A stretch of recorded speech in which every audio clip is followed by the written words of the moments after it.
नमस्कार दोस्तों, आज बात करते हैं थ्री फेज लोको की ऑक्सिलरीज के बारे में। तो पहले लेंगे हम 415 वोल्ट ऐसी थ्री फेज से जो ऑक्सिलरी चलती है उसकी बात करेंगे। उसके बाद सिंगल फेज की भी बात करेंगे। दोस्तों, मैंने और भी जो बहुत वीडियो बनाए हैं, तो आप चैनल पे प्लेलिस्ट में जाके जो वीडियो आपको देखना वो देख सकते हैं। मोटिवेशनल वीडियो भी बनाए हैं, उनको भी आप देखिए, आपका मोटिवेशन अच्छा होगा। तो आइए बात करते हैं ऑक्सिलरीज के बारे में। थ्री फेज लोको में कौन सी ऑक्सिलरी लगी है, क्या काम करती है, कहाँ लगी है। सबसे पहले होता है OCB विन, यानी कि ऑयल कूलिंग ब्लोअर नंबर 1। जैसा कि इसके नाम से स्पष्ट है, OCB मतलब ऑयल कूलिंग ब्लोअर नंबर 1। क्या काम करता है? ट्रांसफार्मर और ट्रैक्शन कन्वर्टर नंबर 1 का तेल ठंडा करता है। कैसे करता है, इसके लिए मैंने एक कूलिंग कंसेप्ट करके एक वीडियो बनाया हुआ है थ्री फेज की। जब प्ले लिस्ट में जाएंगे तो आपको मिलेगा, उसको आप देखेंगे तो तेल कैसे ठंडा करता है वो आपको मालूम पड़ेगा। क्योंकि कई लोगों को ऐसा लगता है ये तो दोनों का तेल कैसे ठंडा करता है, तो उसमें बड़ा अच्छे तरीके से बताया हुआ, आप देख लीजिए जाके। तो OCB 1 कहाँ लगा हुआ है? मशीन रूम, MR का मतलब मशीन रूम नंबर 1 में लगा हुआ है। इसका जो MCB है वो 59.1/1 है। और ये MCB कहाँ लगा हुआ है? HB 1 में लगा हुआ है। उसके बाद में आता है OCB 2, तो ये भी ऑयल कूलिंग ब्लोअर नंबर 2 है। ट्रांसफार्मर और ट्रैक्शन कन्वर्टर नंबर 2 का तेल ठंडा करता है। मशीन रूम नंबर 2 में लगा हुआ है। और इसका जो ब्रेकर है MCB है 59.1/2 है और ये HB 2 में लगा हुआ है। तो ऐसे थोड़ा थोड़ा अंदाजा आ ही जाता है कि 2 है तो 2 में ही लगा रहेगा, सीधी सी बात है। अब बात करते हैं TMB, यानी कि ट्रैक्शन मोटर ब्लोअर नंबर 1।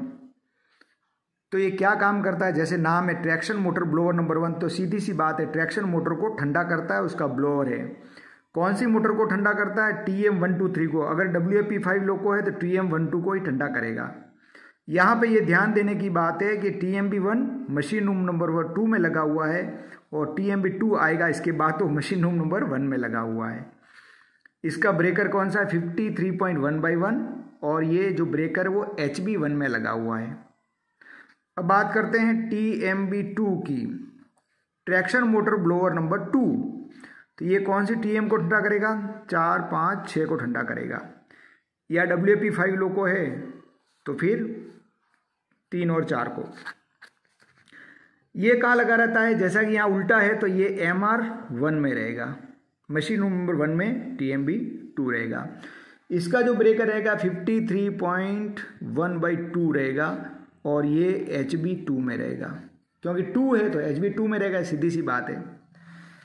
इसके बाद में ऑक्सिलरी आती है ट्रांसफार्मर का तेल सर्कुलेट करने वाला ट्रांसफार्मर ऑयल पंप। तो यहाँ लिख देता हूँ TF ऑयल पंप। तो यहाँ थ्री फेज लोको में ऑक्सिलरियों के नाम जो है वो उसी फुल फॉर्म के हिसाब से बनाए हुए हैं। जैसे कन्वेंशनल लोको में जैसे TF ऑयल ट्रांसफार्मर का ऑयल पंप है तो उसको MPH बोलते हैं।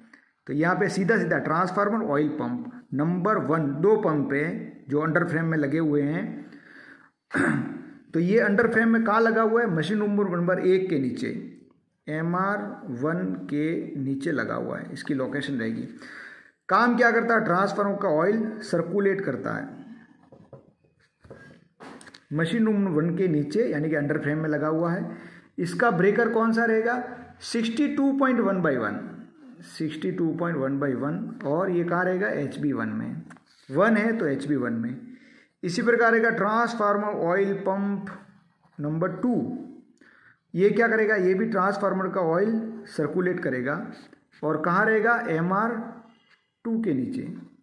2 है तो 2 के नीचे और ब्रेकर रहेगा 60.1/2, HB 2 में रहेगा। इस प्रकार याद कर सकते हैं इसको।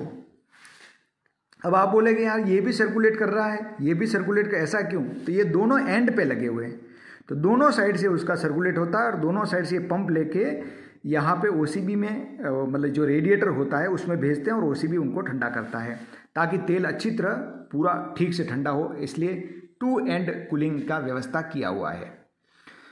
अब बात आते हैं ट्रैक्शन कन्वर्टर का। तो यहाँ ट्रैक्शन कन्वर्टर पूरा नहीं लिखते, मैं लिख देता हूँ SR पंप नंबर 1। ठीक है, ये कहाँ लगा हुआ है? SR pump number 1 machine number 1 में, SR 1 के पास, SR 1 के पास। क्योंकि SR 1 का पंप है तो SR 1 के पास रहेगा। काम क्या करेगा? SR1 का ऑयल सर्कुलेट करेगा। सीधी सी बात है, जैसा ना पंप क्या करता है, ऑयल को सर्कुलेट करता है, तो SR1 का ऑयल सर्कुलेट करेगा। इसकी जो ब्रेकर होगी 63.1/1 और HB1 में रहेगी। इस प्रकार याद कर सकते हैं। उसके बाद आता है SR पंप नंबर 2 क्या करेगा, SR2 का ऑयल सर्कुलेट करेगा और कहाँ रहेगा, SR2 के पास, मशीन रूम नंबर 2 में। ब्रेकर क्या रहेगा 61.2 और HB2 में रहेगा। ठीक है। उसके बाद में आता है मेन कंप्रेशर नंबर 1। तो हमारे पास में 2 मेन कंप्रेशर है, तो MCP1। अब ये MCP1 काम क्या करता है, कंप्रेस्ड एयर बनाता है, यानी कि इसको यूँ लिख देते हैं MR बनाता है, MR प्रेशर है ना, कंप्रेस्ड एयर बनाता है। कहाँ लगा रहता है, अंडर फ्रेम में मशीन रूम नंबर 1 के नीचे, मशीन रूम के नीचे यानी कि 1 के अंडर फ्रेम में रहता है लटकता हुआ। इसका ब्रेकर कौन सा है 47.1/1, कहाँ लगा रहेगा HB1 में। उसके बाद आता है MCP2 क्या करता है, ये भी MR प्रेशर बनाता है कंप्रेस्ड एयर, यानी कि मशीन रूम नंबर 2 के नीचे अंडर फ्रेम में रहता है और 47.1/2 HB2 में रहता है। उसके बाद 3 फेज में 2 स्क्वेंजिंग ब्लोअर हैं, जो TMB1 और OCB1। स्क्वेंजिंग ब्लोअर यहां लिख देता हूं, स्क्वेंजिंग ब्लोअर किसको स्क्वेंज करते हैं, TMB1 और OCB2 को। ठीक है।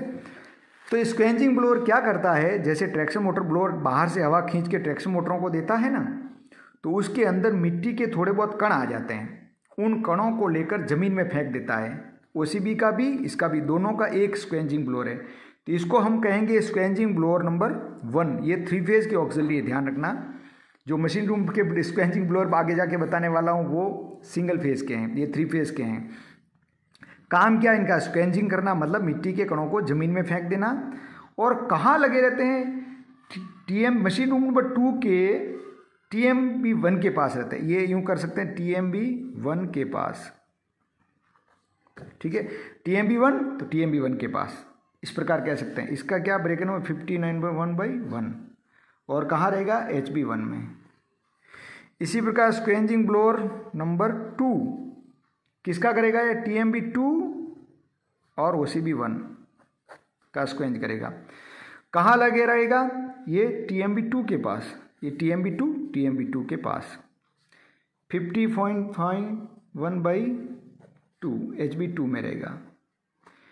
तो इस प्रकार ये जो है 3 फेज की ऑक्सिलियाँ, कितनी ऑक्सिलियाँ हो गई है, 1 2 3 4 5 6 7 8 9 10 11 12। तो ये 12 टोटल 3 फेज से चलने वाली ऑक्सिलियाँ। ये जो ऑक्सिलियाँ हैं ये केवल ड्राइविंग मोड में ही काम करती है। अगर जब लोको को कूलिंग में रखते हैं तो कूलिंग में इसमें से कोई भी ऑक्सिलरी नहीं चलती है, इस बात का हमको ध्यान रखना है। ये सिर्फ ड्राइविंग मोड में चलने वाली ऑक्सिलियाँ हैं।